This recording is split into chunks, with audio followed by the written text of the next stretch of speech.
Hello and welcome to the Daily Red, your lunchtime catch up on all things Liverpool FC and your daily reminder that the Reds are Premier League champions. Hope you're all well on this Thursday.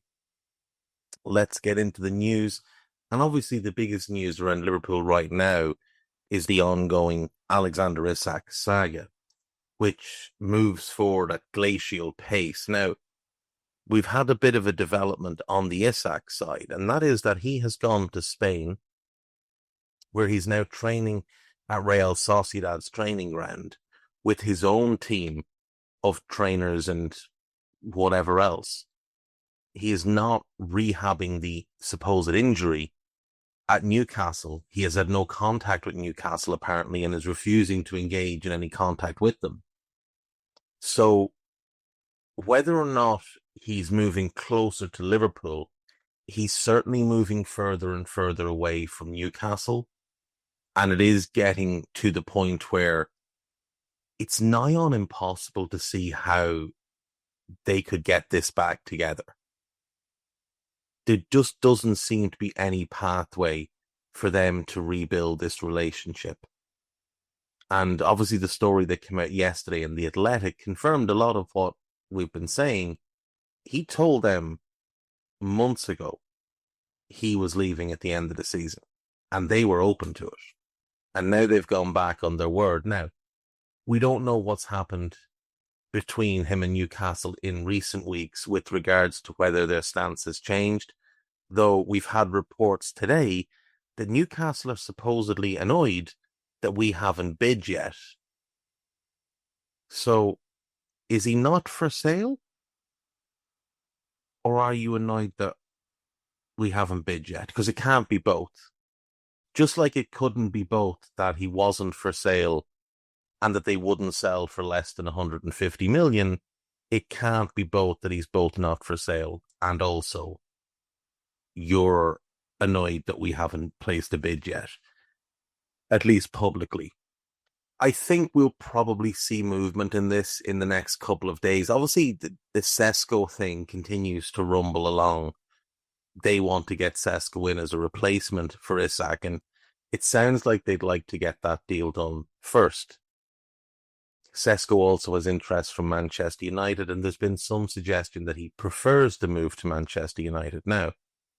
Others have said he hasn't actually made a decision yet. He's weighing up his options. It's quite clear his first choice this summer would have been Arsenal, but Arsenal couldn't afford to get to the numbers that Leipzig were looking for to buy him.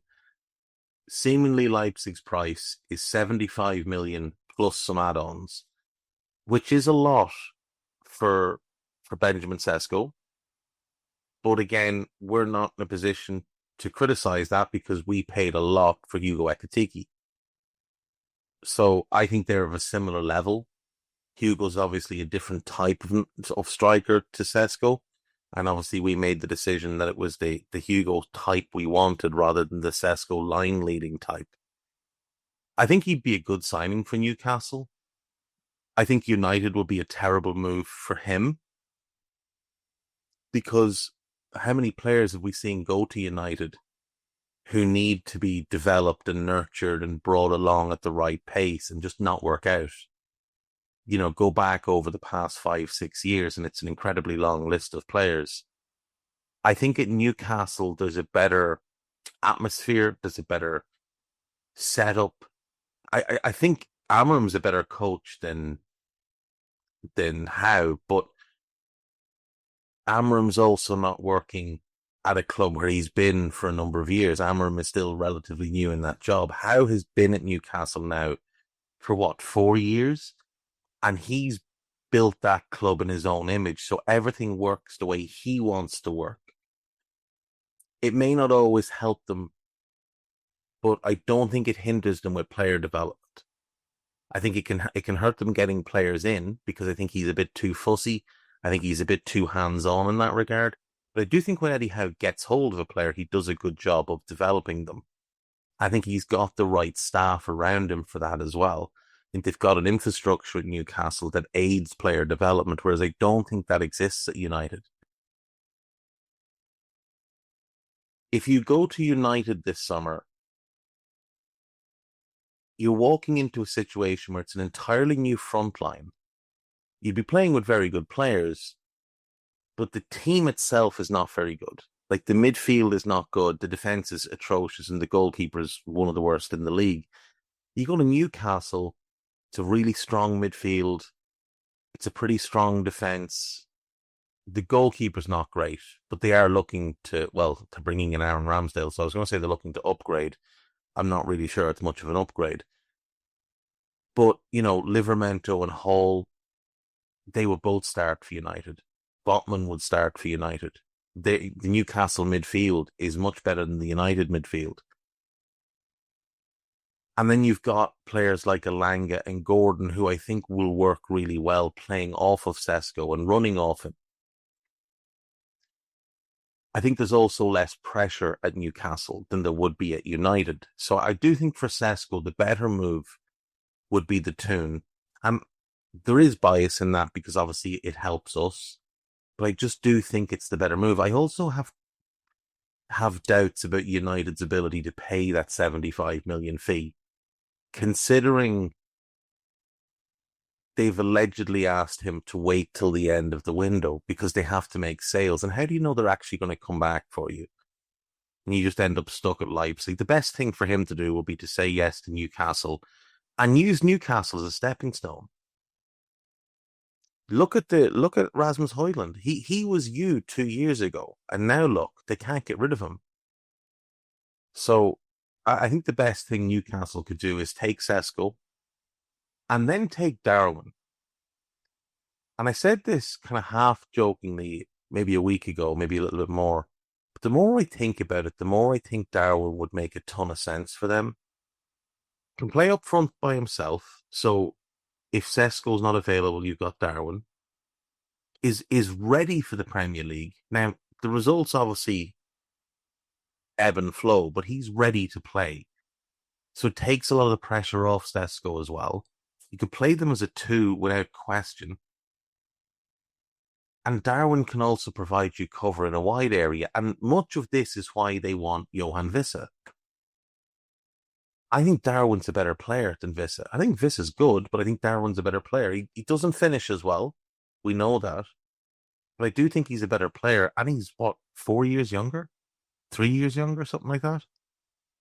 If we could do Newcastle a deal on Darwin for, let's say we want 60, let's say we'd call it 50, and let's say we get Isak for 135, so it's 85 in Darwin, it's a pretty good deal. I think it's a pretty good deal for all parties, including him, because I do think that's a place where he could go and be absolutely adored. Despite all the bickering and back and forth that's gone on in recent weeks, there's a lot of similarities between the two fan bases. Ours are just better than theirs, obviously. But that could be something, maybe, that the club could consider. On This is Anfield, there is a piece. Arne Slot may know his strongest team already, but it won't be easy.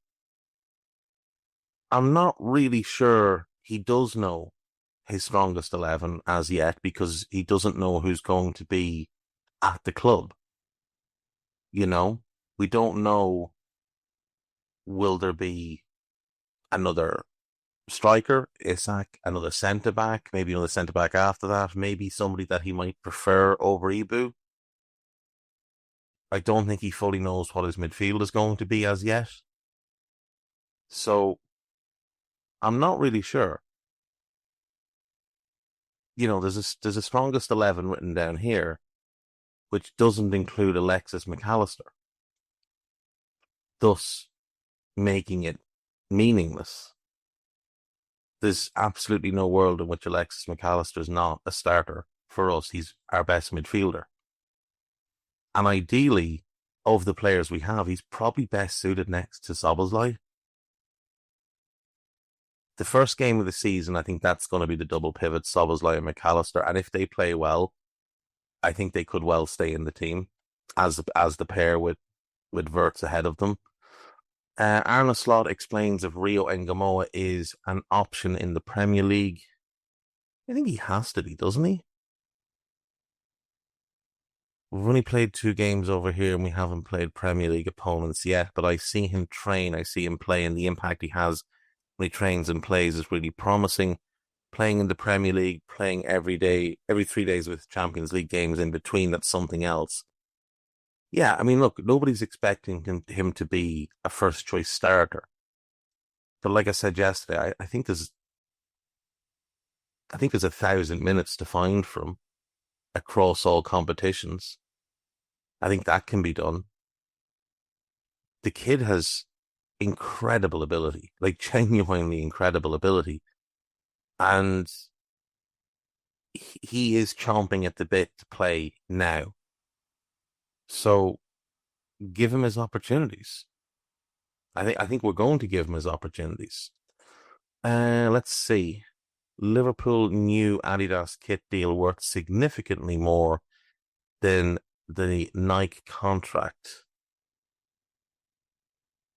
Liverpool are set to officially launch their new range of Adidas kits on Friday, and the deal is worth significantly more. Yada yada.